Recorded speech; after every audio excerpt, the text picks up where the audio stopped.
Përshëndetje të shtrenjtët e mi, mirë se vini në Golden Truth Tarot. Dhe tani, le të fillojmë me parashikimin e muajit shkurt për shenjën e binjakëve. Binjak, java e parë e shkurtit do t'jetë një javë ku do t'jeni më të lehtësuar, nëse keni pasur ngarkesë të madhe dhe shumë volum në punë gjatë janarit, shkurtin do ta filloni më të qetë, do t'jeni më të relaksuar, por përveç kësaj, në javën e parë të shkurtit, do arrini të kaloni me sukses edhe një kurth që dikush do t'ju ngre.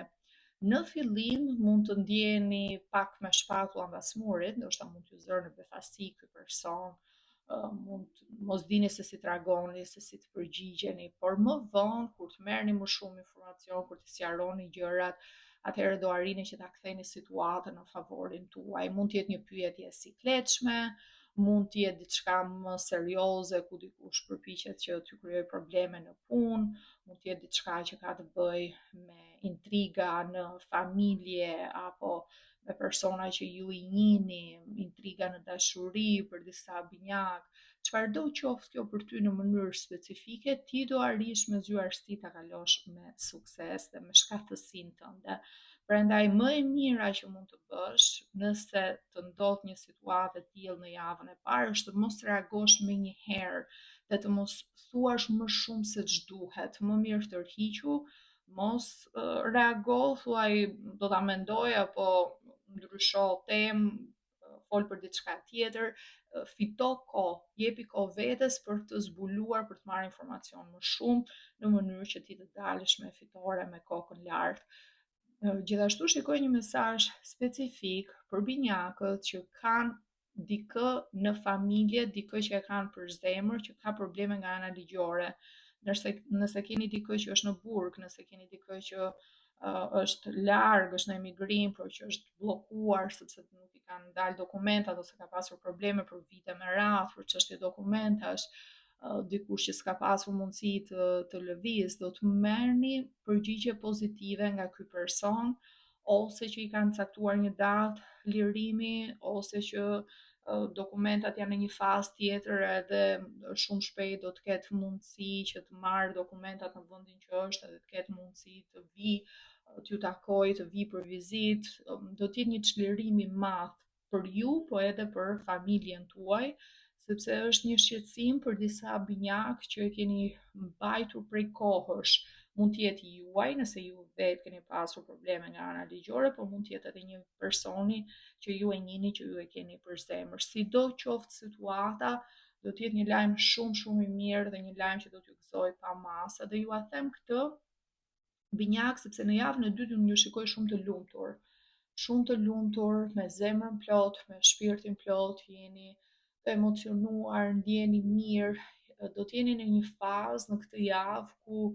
gjithçka do ta shikoni me optimizëm, gjithçka do ta shikoni me pozitivitet. Duket sikur ky do të jetë një vit, thoni e ndjej, do jetë një vit i mbar, do jetë një vit i favorshëm, gjërat po ecin mirë, do ta ndjeni ndryshimin e energjisë në drejtimin e duhur.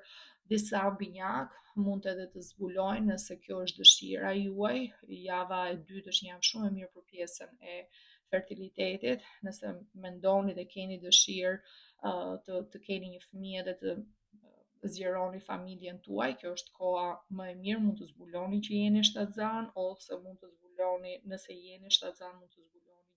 bebit gjatë javës së dytë, do të dikush mundet edhe të ketë datën e lindjes dhe do të jetë një lindje e lehtë, pa probleme, vetë mirë me shëndet, po ashtu edhe bebi. E shikoj si një javë shumë pozitive në vija të përgjithshme për pjesën e dashurisë, sidomos dhe gjithçka që lidhet me ndjenjat, me emocionet tuaja, gjithçka që ka të bëjë me do të kuptoni që keni njerëz që ju kanë zili, njerëz që ju kanë inat, po keni dhe miq të vërtet. Kjo situata e javës së parë, situata e kurthit, situata e dinakërive, do t'ju bëj të afroheni shumë me dikë tjetër. Mund të jetë një person i familjes që ju vlerëson, ju respekton edhe mund t'ju thot paraprakisht që shiko se X person do të përpiqet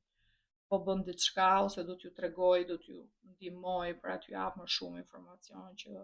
ju ta kaloni me sukses, do të kuptoni nëse kjo intrigë ose ky kurth është në ambientin e punës, do të kuptoni që keni edhe miq të vërtet në punë. Po ju shoh të qetë, ju shoh të qetë, ju shoh të lumtur në javën e dytë, ju shoh mjaft të kënaqur, sidomos për çiftet që do të ribashkohen nëse keni një periudhë ndarje, largësi në mes për arsye të ndryshme,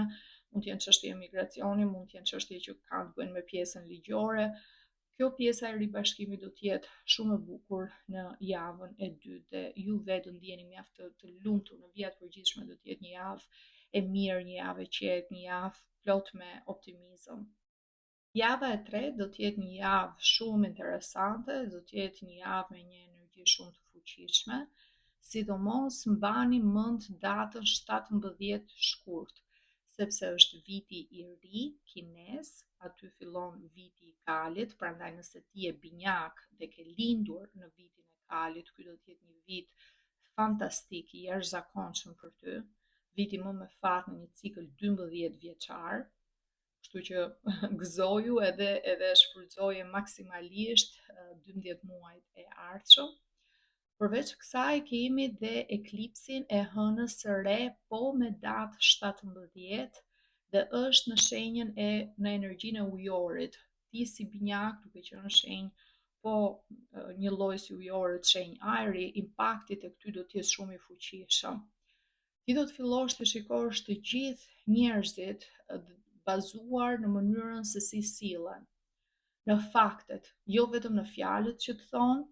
jo vetëm në ndjesitë që ti ke, jo vetëm në çfarë të thot instikti aty për momentin apo ku ndjehesh mirë sepse thua, ok, ndjenjat mund edhe të më gënjejnë në momente të caktuara. Ti do të bazohesh vetëm tek sjelljet, vetëm tek faktet, vetëm tek gjithçka që është konkrete, tek veprat që çdo person bën ndaj teje, edhe në planet e tua, si energji në këtë kohë, në këtë javë, 2-3 ditë para, 2-3 ditë pas, mund të ndodhen situata për ty si binjak ku do të shohësh gjërat në një këndvështrim shumë më të gjerë, shumë më me llogari, sipas interesit, pa përfshirë shumë ndjenjat edhe emocionet e tua, nga java e parë me zhgënjimin, në javën e dytë me këtë pjesën e fortë emocionale, do thuash, ok, mirë, kjo gjë, po tani duhet të shikojmë anën tjetër, anën praktike, jetën, çfarë na duhet, të bëjmë disa llogari, të shikojmë se si mund të parandalojmë probleme në të ardhmen. Ju shikoj shumë shumë të fokusuar binjak, jashtë mase, dhe deri në pikën që do të merrni edhe një përgjegjësi, një ngarkesë shumë mbi veten tuaj. Në javën e fundit sidomos, do të keni një moment edhe pak paniku me këtë energjinë e fortë të eklipsit me datë 17, ku do t'ju duket sikur po ju ikën koha, edhe sikur keni shumë gjëra për të bërë. Kjo është një nga problemet që do ta kemi të gjithë mbas datës 17, se jemi në energjinë e kalit, energjia e kalit është ecë përpara, shpejt, dhe të gjithë njerëzit do të kenë një sens padurimi, një sens o po mikën koha, duhet bëj edhe këtë, dhe mund të filloni edhe të merrni shumë përgjegjësi, mund të merrni shumë gjëra njëkohësisht, mund ta mbi ngarkoni veten. Dhe lodhjen do ta ndjeni më një herë në fund të muajit, ku java e fundit e shkurtit do t'ju gjej të lodhur fizikisht, sidomos fizikisht, mund të mos keni kohë të pushoni, mund të jeni me shumë pak orë gjumë në këtë javë të fundit, vazhdimisht me lëvizje, vazhdimisht me ngarkesë, një listë e tërë me gjëra që duhet të realizoni, punë jashtëmase, dikush mund të fillojë edhe një punë të dytë, mund të merret edhe me një projekt tjetër, dikush mund të fillojë diçka që ka të bëjë me riparime ose rregullime në shtëpi, diçka që ka të bëjë me fëmijët, diçka që ka të bëjë me gjëra të tjera që ju keni lënë mbasdore, do të jepni gas, do të jepni vrull për të mbaruar sa më shpejt që të jetë e mundur. Përpiquni që të mbani një program që është i menaxhueshëm, diçka që ti mund ta realizosh pa e ngarkuar, pa e stresuar veten. Se po të arrish në pikën e 10-s që je në maksimum, pastaj çfarë ndodh, siç merr zjarr shumë shpejt, i çon deri në një farë pike gjërat edhe dorëzohesh se nuk e mban dot të njëjtën të njëjtin ritëm vazhdimisht. Prandaj mendo aq, bëj aq sa ti ke mundësi brenda kohës, orareve, kohës të lirë që ke, që të kesh një produktivitet sa më të mirë gjatë shkurtit, sigurisht, por edhe në muajt e ardhshëm. Nga orakulli i universit, mesazhi për ty binjak thot: "When I accept the love of the universe as my primary teacher, I will always be guided back to the light." Pra kur unë e pranoj dashurin e universit si mësuesin fillestar, mësuesin e parë, atëherë gjithmonë do të udhëhiqem përsëri tek drita. Që do të thotë, kur çdo ngjarje, çdo rrethan, çdo situatë,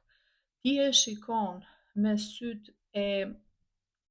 kjo është një formë për të të mbrojtur, kjo është një formë për të të udhëzuar në drejtimin e duhur, që jeta ndodh për të të ndihmuar ngjarjet në jetën tënde, edhe ato që duken si situata të vështira, kurthe, probleme, të gjitha janë për të të ndihmuar zhvillimin e shpirtit tënd, janë për të të orientuar në drejtimin e duhur. Kur e shikon në këtë mënyrë, ti gjithmonë gjen anën pozitive, ose e thënë më thjesht në gjuhën popullore, shikoje gotën gjysmë plot, jo gjysmë bosh. Nëse fokusohesh tek e mira, se çdo gjë, çdo ngjarje, çdo rrethan, çdo situatë ka diçka pozitive. Nëse ti e gjen anën pozitive, gjen atë gjën e mirë që të duhet, atëherë ke mundësi që të ecësh përpara dhe gjithmonë kthehet ajo mirësi, kthehet për ty, gjërat ecin, rrjedhin në mënyrë pozitive. Nëse fokusohesh vetëm tek negativja, që pse s'kam fat, pse më ndodhin gjërat mua, pse s'më ecën mua, ajo të vendos në pozicionin e viktimës edhe të sjell po më tepër negativitet. Prandaj mendo, thuaj, jo, universi, Zoti donte të më jepte një mesazh në këtë situatë. Dhe mesazhi është që të hapi sytë, të bëri që të kuptosh kush janë armiqt e tu dhe kush janë miqt, të bëri të kuptosh se sa e rëndësishme është dashuria, nëse ti dhe ky person që ka pasur këto probleme keni qenë larg, të bëri të kuptosh rëndësinë e të pasurit të një personi afër vetes tënde. Çfarë do të thotë, se ne nuk e dim vlerën ndonjëherë të njerëzve që kemi afër deri në momentin që janë larg dhe nuk i takojmë me muaj të tërë ose me vite të tëra. Pra është të gjitha eksperiencat e ndryshme jetësore, nëse i shikon dhe i gjen diçka të mirë, ajo do të kthehet gjithmonë në bekim për ty në afatgjatë. Okej, binjak, kjo është gjithçka që unë shikoj për ju për mua e shkurt. Ju falenderoj shumë që më ndoqët. Nëse ju pëlqeu ky lexim dhe doni të rezervoni një lexim privat me mua, mund të më gjeni online në www.goldentruthtarot.com. Linkun e gjeni këtu poshtë tek video dhe tek përshkrimi. Ju falenderoj shumë, ju uroj gjithë të mira dhe bashkë do të dëgjohemi në videot e ardhshme. Faleminderit, mirupafshim.